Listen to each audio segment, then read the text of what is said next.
Hello everyone, welcome back to try and test kitchen.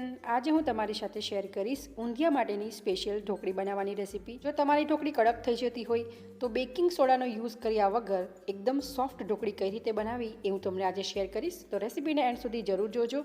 જો recipe ગમે તો વિડીયોને લાઇક કરજો, શેર કરજો અને આવી નવી રેસીપી જોવા માટે ચેનલ ઉપર નવા હો તો ચેનલને સબસ્ક્રાઈબ કરી બાજુમાં આપેલા બેલ આઇકન જરૂર પ્રેસ કરજો. તો ચાલો રેસીપી સ્ટાર્ટ કરીએ. ઊંધિયાની ઢોકળી બનાવવા માટે આપણે એક મોટું વાસણ લઈ એમાં એક મોટી વાડકી જેટલું બેસન ઉમેરીશું.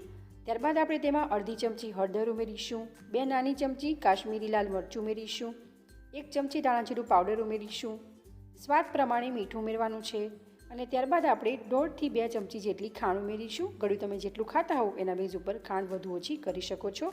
ત્યારબાદ આપણે 1 ચમચી ગરમ મસાલો ઉમેરી બધા જ મસાલા એકદમ સારી રીતે મિક્સ કરીશું. ત્યારબાદ હવે આપણે 2 ટેબલસ્પૂન જેટલું મોણ ઉમેરવાનું છે તેલનું. ત્યારબાદ અહીંયા મેં મેથીને ધોઈ ઝીણી સમારી લીધી છે એ આપણે ઉમેરીશું 2 ચમચી જેટલી. મેથીની ક્વોન્ટિટી તમારે વધારવી હોય તો વધારી શકો છો.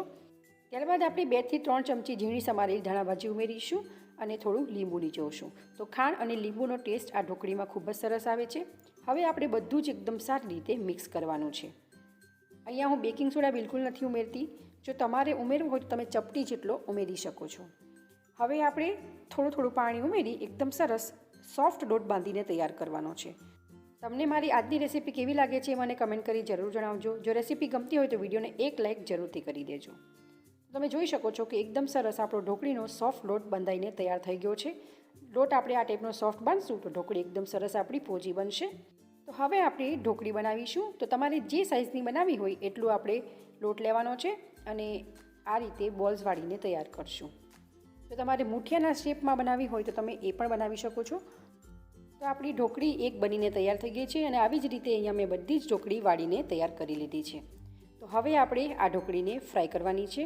તો તેના માટે તેલ ઓલરેડી ગેસ ઉપર ગરમ કરવા માટે મૂકી દીધું છે. તેલ એકદમ સરસ ગરમ થઈ ગયું છે.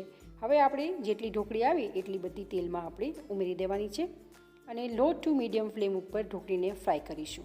ઢોકળીને ઉમેર્યા બાદ તરત સાઈડને ચેન્જ કરવાની ઉતાવળ નથી કરવાની.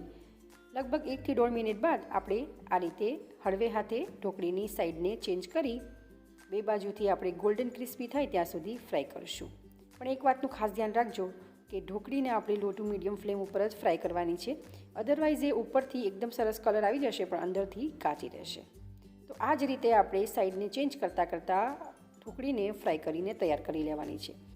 તો લગભગ 5 થી 7 મિનિટ થઈ ગઈ છે મને ફ્રાય કરતાં. તમે જોઈ શકો છો ખૂબ જ સરસ કલર આવી ગયો છે અને એકદમ પરફેક્ટ આપણી ઢોકળી ફ્રાય થઈને તૈયાર થઈ ગઈ છે. આપણે એને પ્લેટમાં કાઢી લઈશું. ઊંધિયાના સ્વાદને 4 ગણું વધારી દે એવી આપણી એકદમ મસ્ત સોફ્ટ અંદરથી એવી ઢોકળી બનીને તૈયાર થઈ ગઈ છે. તમે પણ એકવાર આ રીતે ઘરે જરૂરથી બનાવજો અને કેવી બને છે એ તમારા ફીડબેક મને કમેન્ટ કરી જરૂર જણાવજો. જો તમને રેસીપી ગમી હોય તો વિડીયોને લાઇક કરજો, શેર કરજો, ચેનલને સબસ્ક્રાઈબ કરજો. તો ચલો ફરી મળીશું એક આવી જ નવી રેસીપી સાથે. Thank you for watching.